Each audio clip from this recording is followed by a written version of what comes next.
President, needless to say, I see in my election a special appreciation for Egypt and a recognition of the role she plays on the international scene.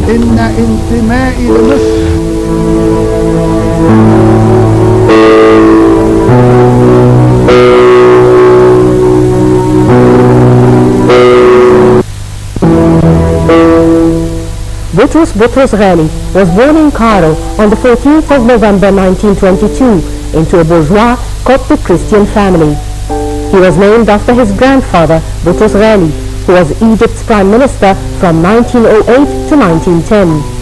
Boutros Ghali graduated from Cairo University in 1946 and received a PhD in international law from the University of Paris in 1949.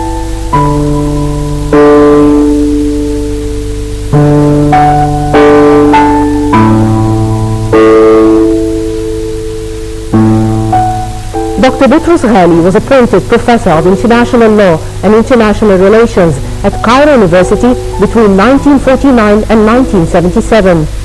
He was a member of the Central Committee and Political Bureau of the Arab Socialist Union from 1974 to 1977. Dr. Boutros Ghali served as Egypt's Minister of State for Foreign Affairs between 1977 and early 1991. He then became Egypt's Deputy Prime Minister for Foreign Affairs for several months, before moving to the United Nations. He was Vice President of the Socialist International until assuming office as UN Secretary General in 1992.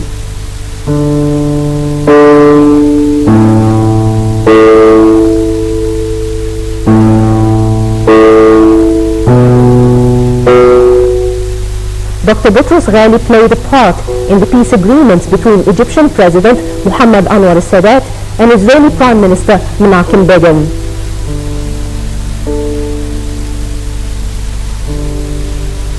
Our main preoccupation was to avoid a bilateral agreement between Israel and Egypt at the expense of the Palestinians.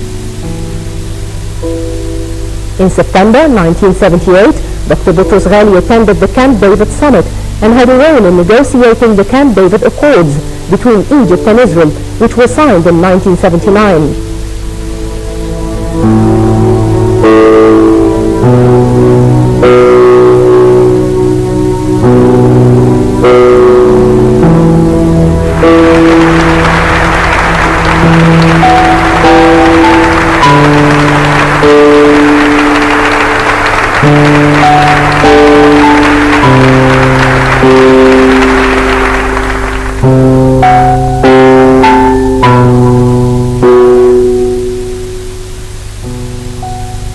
Dr. Boutros Ghali became the 6th Secretary General of the United Nations from January 1992 to December 1996. He oversaw the United Nations at a time when it dealt with several world crises, including the breakup of Yugoslavia, the Rwandan genocide, and the Srebrenica and Karna massacres. Dr. Boutros Ghali became Secretary General of La Francophonie between 1997 and 2002. He founded the National Council for Human Rights, the NCHR, in Egypt in 2003 and became its first president. He remained as NCHR president until September 2012, when the council members were reshuffled. The newly formed council became Brotherhood dominated during the rule of then Brotherhood President Mohamed Morsi and remained as such until Morsi's ouster in July 2013. Dr. Boutros Ghali became honorary president of the National Council for Human Rights when new NCHR members were appointed in August 2013 during the rule of interim president Adli Mansour.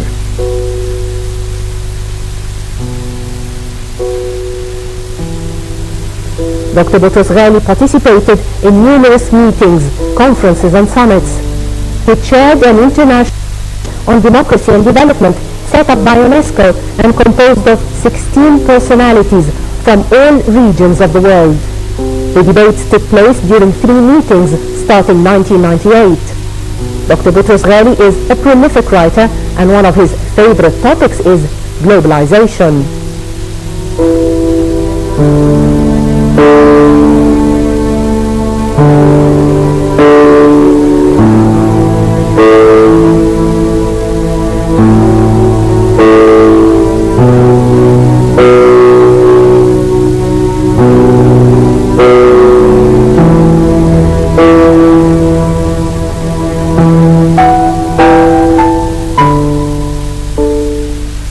Joining Peace in Focus is His Excellency Dr. Boutros Ghali, Honorary President of the National Council for Human Rights and former UN Secretary General. Your Excellency, thank you so much for joining Peace in Focus. Good to have you, sir. Thank you. You wrote that the international community should not expect a country in transition like Egypt to undergo 3 or 4 or 5 changes at the same time, because it will be incapable of doing so. So, what should be Egypt's priorities immediately after implementing its political roadmap? The problem of water, and 2, the problem of demographic explosion. Those are 2 first steps what to be done. It depends of your point of view, depends of the ideological approach, but as long as more than 50% of the Egyptian population is practically illiterate, it will be difficult to apply the democracy existing in Great Britain, France, or Germany. The fact that they are illiterate, they are already marginalized. They are marginalized because they don't read, they don't write, they are not involved in daily politics, they are isolated.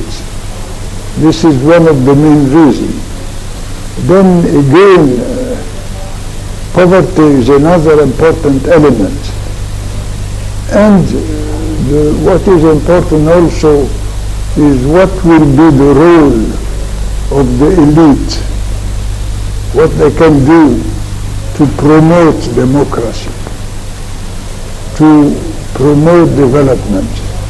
Then President Hosni Mubarak used to reiterate that overpopulation was the greatest challenge to development in Egypt.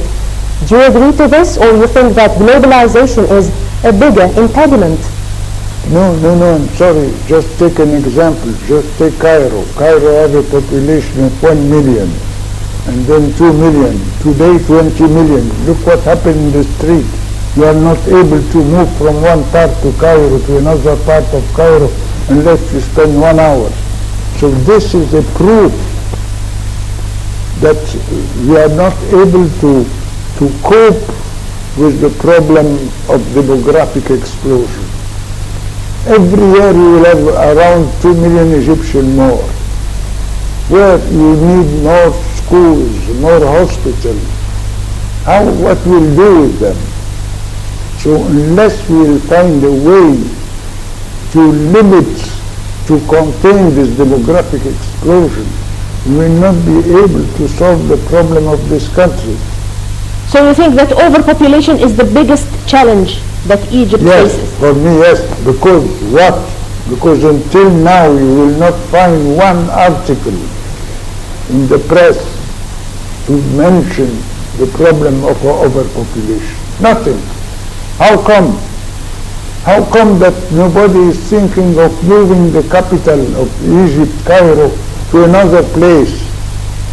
Look what happened in Rio de Janeiro. They created a new capital, Brasilia. In Africa, they moved to Abuja. And here we are. We moved from 1 million to 20 million and we are doing nothing. Different capital has closed the capital. You are not allowed to live in the capital. This was even not discussed by any newspaper, by any academic center, nothing. Here is the real problem, that we are not aware of the importance of this demographic explosion. So you do believe that Egypt should decentralize? One, but Egypt must find a way to control the demographic explosion. We will not be able to do what China have done, 1 children only. But again, we must find a solution. There has been much debate about development aid to Egypt. What should be the role of international assistance in the democratization process, and which should come first, development aid or democracy? It is an academic question. Let us be practical. If we obtain foreign aid, let us give priority for foreign aid. If democracy is an important element to obtain foreign aid, let us promote democracy. So there is no rule. You say in your writings that there is no genuine international democracy, that there is anarchy and hegemony, and that anarchy has increased by globalization. What impact does this have on domestic democracy?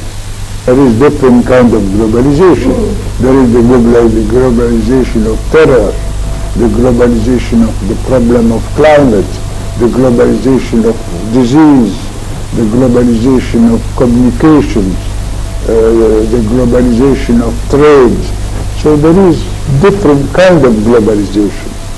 The problem is that the different category of globalization must be represented, must participate in the decision which will be taken for the democratization of globalization. We need national democracy, even if the international democracy was not existing. But tomorrow, as the main national problems cannot be solved at the national level, so we need international democracy. This is the simple explanation. Today, the majority of the problem can be solved at the national level. But in the next few years, due to the globalization, the main problem cannot be solved at the national level. The national level cannot be solved at the national problems cannot be solved at the national level. You need the international approach. You need the participation of the non-state actors, which are the newcomers since the technological revolution. What do you think of the January 2011 and June 2013 revolutions? Looking back, I believe that those different period of transition since the end of the regime of Mubarak until now will cost to Egypt 10 years for the reconstruction.